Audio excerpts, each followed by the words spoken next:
राशि चक्र में 12 राशियां होती हैं और पहली राशि होती है मेष। मेष राशि के स्वामी होते हैं मंगल और मंगल के परम मित्र हैं सूर्य देव। मेष राशि की जो लोग होते हैं वो थोड़े से गुस्सैल होते हैं। मेष राशि के जो लोग होते हैं थोड़े से आप ऐसा कह लें बहुत शौर्य वाले काम करते हैं, डर नहीं लगता। ये डरते नहीं है, ये खतरों के खिलाड़ी होते हैं। तो मेष राशि राशि चक्र की पहली राशि है। तो मेष राशि जब सूर्य से इनकी मंगल की अच्छी दोस्ती है तो सूर्य जो है वो राजा है, मंगल सेनापति है। मंगल जो है एक जवान ग्रह है, जैसे 26-27 साल का एकदम हेल्दी लड़का कोई हो तो उसको हम मंगल कहते हैं। मंगल हमारी जो रगों में खून दौड़ रहा है उसको मंगल कहते हैं। जिनका मंगल अच्छा होता है वो लोग सेना, पुलिस, डॉक्टर्स बनते हैं। तो मेष राशि की शादी अगर मेष राशि की व्यक्ति से हो जाए, यानी मेष राशि की महिला की शादी अगर मेष राशि के पुरुष से हो जाए, या मेष राशि के पुरुष की शादी मेष राशि की महिला से हो जाए, या इन दोनों में प्यार हो जाए, या इन दोनों में दोस्ती हो जाए, तो ये रिश्ता कैसे चलेगा? इस रिश्ते में क्या उतार चढ़ाव आएंगे? क्या इन दोनों को, मेष और मेष को, आपस में जुड़ना चाहिए, शादी करनी चाहिए या नहीं करनी चाहिए? यही इस वीडियो का विषय है।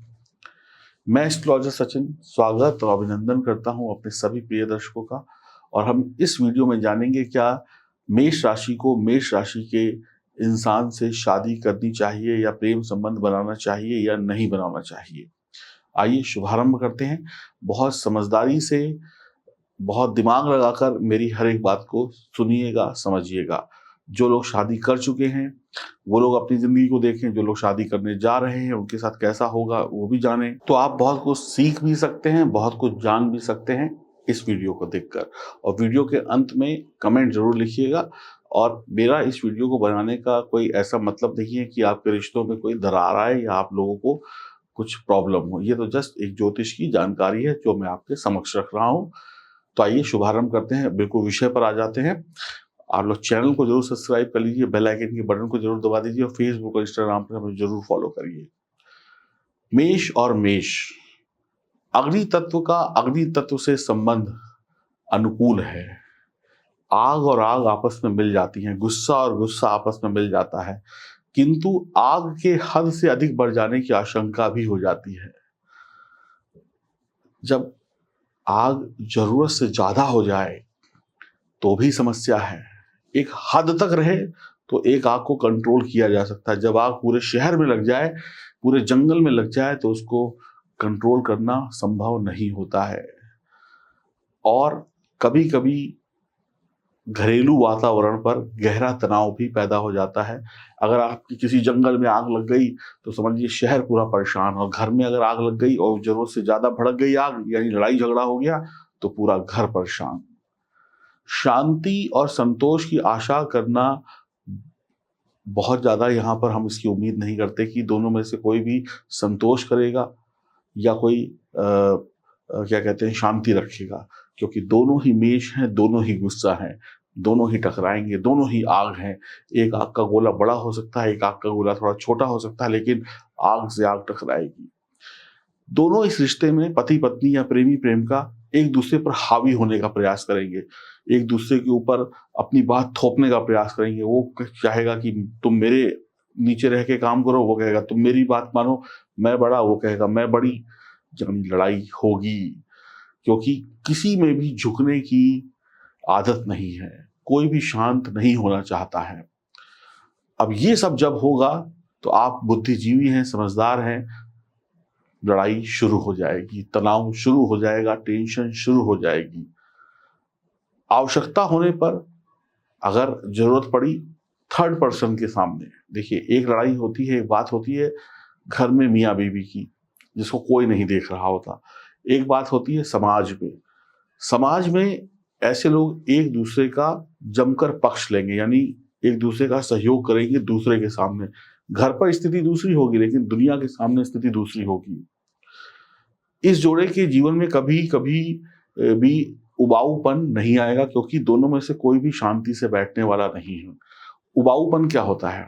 मान लीजिए लड़ाई हो रही है, दो लोगों की लड़ाई हुई, मान लीजिए पति की लड़ाई पत्नी से हुई, तो एक शांत जाके अपने कमरे में बैठ गया और वो कह रहा है कि ठीक हम नहीं बात कर रहे हैं, तुम अपने रास्ते हम अपने रास्ते, हम 4 दिन तुमसे बात नहीं करेंगे। तो इस रिश्ते में ऐसा नहीं है।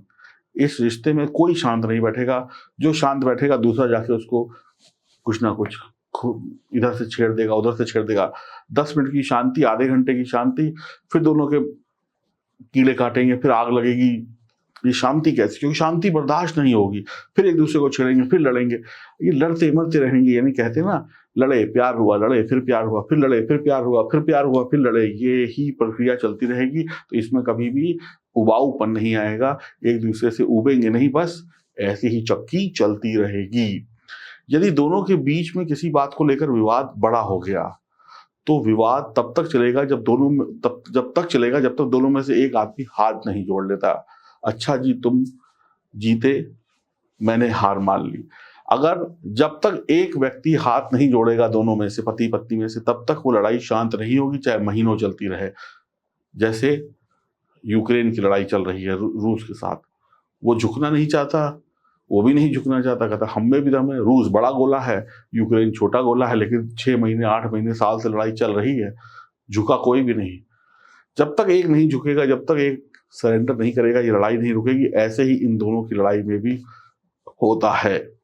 हथियार एक को डालने ही पड़ेंगे, चाहे औरत डाले चाहे आदमी डाले। इस जोड़े के साथ एक और खतरा है कि शारीरिक आकर्षण का ज्वार बहुत शीघ्र उतर सकता है। लड़ाई, देखिए, शादी का मतलब 2 चीजें होती हैं। एक तो पति पत्नी का प्यार, एक रिश्ता, दूसरा होता है शारीरिक संबंध। भाई शादी के बाद शारीरिक संबंध बनते ही बनते हैं, लेकिन इनकी इतनी लड़ाई होती है कि शारीरिक संबंध की बात कुछ दिनों के बाद बिल्कुल अलग हो जाती है। मतलब जब ये सोते हैं ना, तो एक दूसरे से पीट करके सोते हैं। जब तक सोते हैं तभी तक शांत रहते हैं, और जब उठते हैं तो लड़ते हैं। लड़ने का मतलब है तुनक बिजारी, कुछ ना कुछ टू मैं चलती रहती है। तो इनके बीच में शारीरिक आकर्षण का जो एक होता है ना, एक पुरुष को एक महिला से जो प्यार चाहिए, शारीरिक प्यार चाहिए, अब महिला को पुरुष, उसमें धीमे धीमे बहुत कमी आने लगती है। यानी कि वो जो उनको चाहिए उसका उनके मन में कोई उसका उत्साह नहीं होता है। तब दोनों के जो संबंध है ना, उसमें इतनी लड़ाई हो चुकी होती है रिश्तों में कि अब शारीरिक संबंध की जरूरत नहीं है, अब शांति खोजनी, कैसे शांत रहें। देखिए, 2 लड़ने वालों का भी मिलन नहीं है और 2 साधुओं का भी मिलन नहीं है। तो जब ये लड़ते हैं तो भी दोनों शारीरिक संबंध में दरार पैदा होती है। जब ये दोनों सीधे हो जाते हैं तो एकदम शांत हो जाते हैं, तब एकदम मोह माया से त्याग हो जाता है। तो इस रिश्ते में, इस रिश्ते की यानी संबंधों की भी कमी देखी जाती है, और संबंधों की जो कमी है वो कहीं ना कहीं इस रिश्ते को कमजोर करती है। जीवन में एक हद तक लड़ने के बाद ये लोग शांत हो जाते हैं, एक उम्र बीत जाती है, एक वक्त बीत जाता है, और उसके बाद ये लड़ाई झगड़ा उम्र के साथ असहनीय पीड़ा देने लगती है। बच्चे बड़े होने लगते हैं कई बार, और जो प्रेम है वो कुछ वर्षों के बाद, कुछ महीनों के बाद, कुछ सालों के बाद घृणा में बदल जाता है, और कोई मजा नहीं आता है इस रिश्ते में। बस ये रिश्ता टूटता भी नहीं है, लेकिन चलता है टेंशन में। तो मेरे हिसाब से मेष और मेष राशि के जो भी जातक या जातिका अपने रिश्ते में हैं, उनका जीवन कुछ इस प्रकार से चल रहा होगा। हाँ, कुछ लोग, मैंने क्या बोला, कुछ लोगों का रिश्ता अच्छा भी चल रहा होगा, जिसने सरेंडर कर दिया होगा, दोनों में से एक शांत हो गया होगा तो उसका अच्छा चल रहा होगा। लेकिन अगर दोनों में से कोई शांत नहीं हुआ होगा तो अभी लड़ाई जारी होगी। तो ये बात थी, अगर ये लोग शादी करते हैं तो ऐसा रहेगा। ये ज्योतिष का आंकलन है, और भी बहुत सारी चीजें देखी जाती हैं। आपकी कुंडली के सितारे कैसे हैं, कौन सा ग्रह कितना वीक है, कौन सा, भाई लड़की का हो सकता मंगल बहुत ताकतवर हो, लड़के का मंगल थोड़ा नीचे हो तो लड़की हावी हो जाएगी, लड़के का है तो लड़का हावी हो जाएगा, बराबर का है तो बराबर का हो जाएगा। बहुत सारी चीजें ऊपर भी निर्भर करता है। लेकिन ऐसी घटनाएं चाहे बड़े लेवल पे हों या छोटे लेवल पर हो, होती रही होंगी या हो रही होंगी, और एक लंबे समय के बाद बस यही होता है, बस दिखावे के पति पत्नी हैं, बस चल रहा है।